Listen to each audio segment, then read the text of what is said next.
Una po nais nating ilinaw sa ating mga nanonood, sa inyong taga-subaybay ng programa na ang mga manggagawang pangkalusugan po kagaya po ng mga nurses ay kailanman ay hindi po namin naisip na iwanan ang aming trabaho at ilagay sa alanganin ang kapakanan ng aming mga pasyente o ng iba pang mamamayan, no, kung ito po ay public health.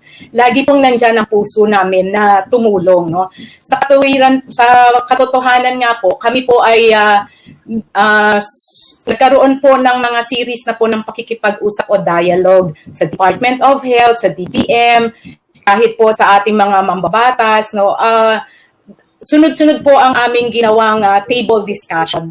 Pero puro pangako po kasi at wala pong natutupad doon po sa mga binibitawan na mga agreements, no. Kaya po nung nagbigay na po ng ultimatum ang ating Pangulo sa Department of Health at lumabas po ang COA findings ng 2020 kung saan meron pong 67.32 billion na fund deficiencies or irregularities. At nakita po natin malinaw na ang 11.89 billion mula doon sa 67 billion ay unobligated. Ibig sabihin po, hindi pa po siya na i-desisyonan kung saan ilalagay.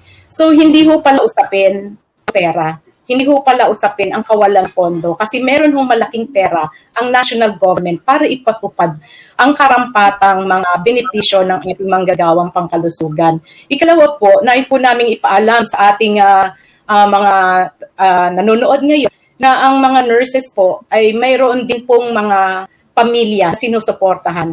At kabilang po ang aming pamilya doon po sa milyon-milyong manggagawa natin na ngayon ay sumasailalim sa matinding krisis.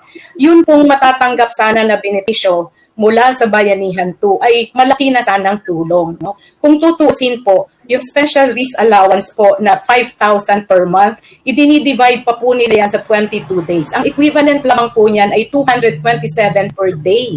Napakaliit po. No? Kumpara doon sa Bayanihan 1 na ang tinakda nilang active hazard duty pay ay 500 a day. Ngayon sa special risk allowance, 227 a day. At imumultiply po yan kung ilang beses kang nag-araw.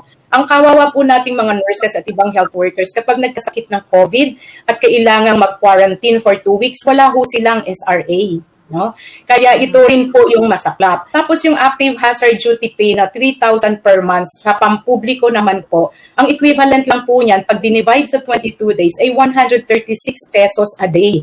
No? Barya-barya lang po ang pinag-uusapan natin. Barya-barya. Pero dahil ang tagal po nilang hindi ibinigay mula pa po September hanggang Hunyo, ngayong taon na ito, naipon na po yan. At malaking tulong na sana yan para po sa survival ng aming mga families. Yun ang masakit ang aming kalooban. Kasi po, kung tuo pong meron silang malasakit, noon pa, no, yung sinasabi po ni Sir Melbert kanina na sabi raw po ng DOH ay kulang ang 10 araw at baka kailangan pa ng 2 buwan. Hindi pa ho ba sapat yung September hanggang June 30 na sana ay naitupad nila ito. They have so much time para po gawin iyon. Hindi lamang po itong 10 araw. Kaya po yung political will ay malaking bagay po dito. Yun po yung sa amin, sa Filipino Nurses United. Kapag nakita niyo po kami na lumabas sa kalye, nakita niyo po kami na salita sa harapan ng ospital, ibig sabihin, nasagad po kami. Ibig sabihin, hindi po nag-work ang mga peaceful table negotiations.